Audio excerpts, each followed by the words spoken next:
All right, let's just jump right in. We are about to tackle one of the most mind-bending questions you could possibly ask. A question that seriously blurs the lines between sci-fi philosophy and physics. And trust me, once you really dig into it, it might just change the way you look at, well, everything.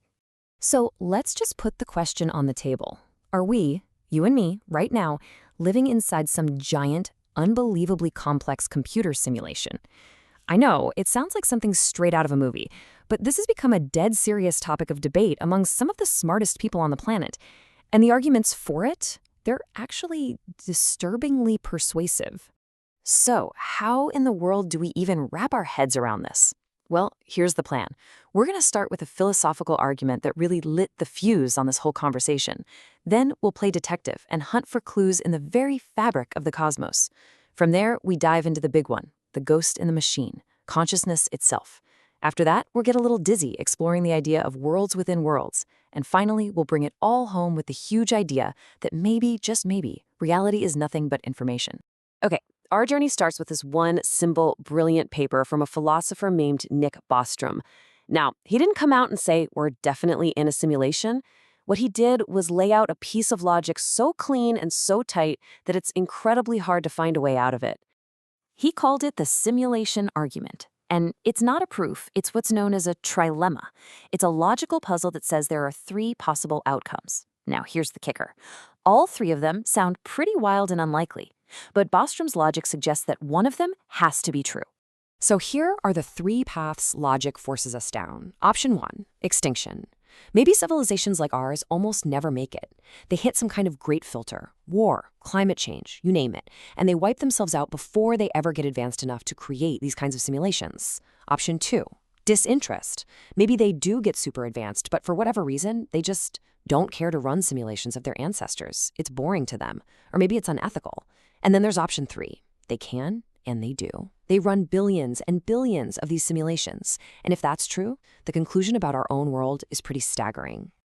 And here it is, the statistical hammer of the argument.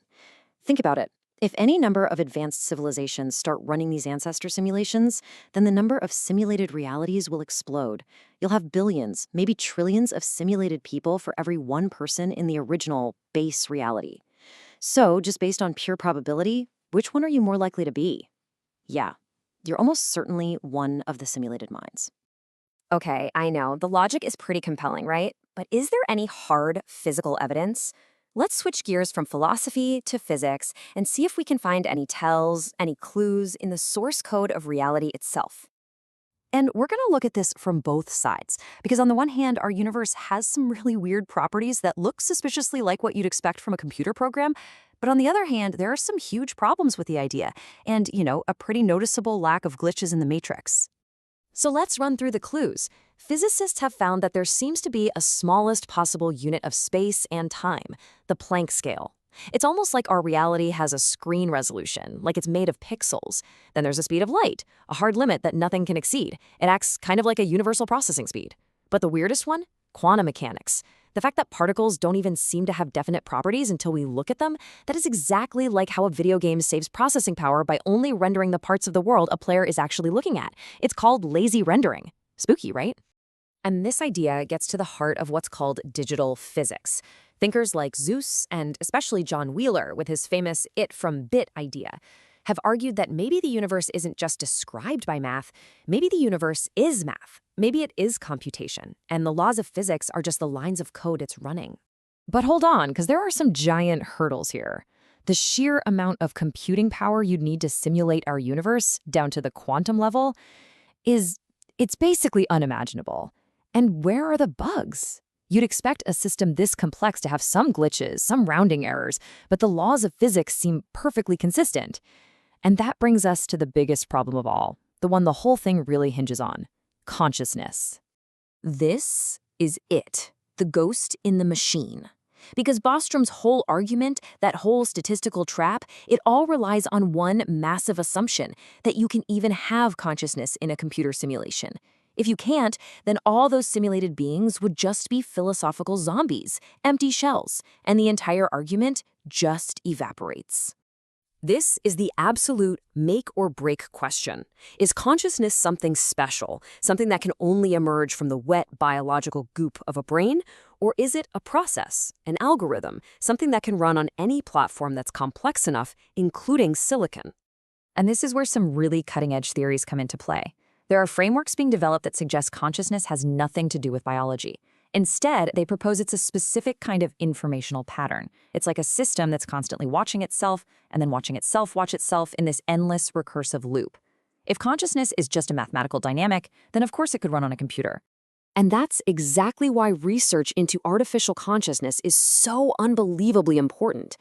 Think about projects aiming to create a truly conscious digital mind. If a project like that succeeds, if it proves a machine can have a genuine subjective experience, well, that doesn't prove we're in a simulation, but it does prove that option 3 in Bostrom's trilemma is physically possible. And that makes it a much, much stronger candidate for the world we're actually living in. Okay, so let's say digital consciousness is possible. This is where things get really weird really fast, because now we have to think about the possibility of simulations, creating their own simulations. It's called the nesting problem. You have a base reality that creates simulation A.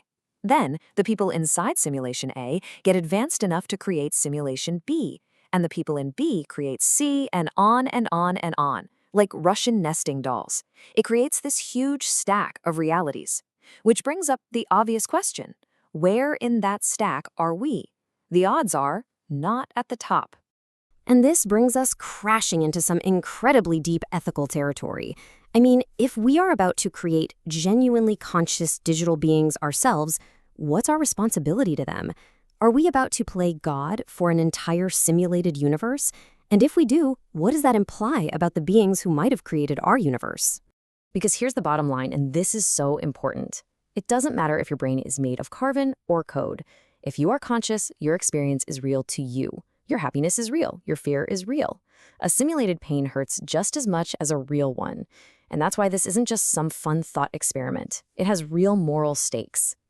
All right, let's try to pull all of these different threads together. We've got this powerful piece of logic from philosophy. We've got these tantalizing hints from physics, and this deep, deep connection to the nature of consciousness itself. And it seems like they are all pointing in the exact same direction. And this is where everything seems to click into place. You look at physics, and more it's telling us that at the most fundamental level, the universe is made of information. You look at consciousness, and it seems to be all about the experience and processing of information. And computation, well, that's just the engine for transforming information. Physics, consciousness, computation, they're all speaking the same language. Which leads us to maybe the biggest, most profound conclusion of all. If everything, the stars, the planets, you, me, our thoughts, is all just patterns of information, then what's the actual difference between a real universe made of information and a simulated universe made of information? The line gets really blurry. Maybe the question isn't, are we in a simulation? Maybe the real question is, what kind of informational reality are we in? And that's what I want to leave you with. If this entire cosmos, our entire existence, is just an unbelievably beautiful and complex pattern of information unfolding, a kind of cosmic computation, does it really matter who or what pressed run?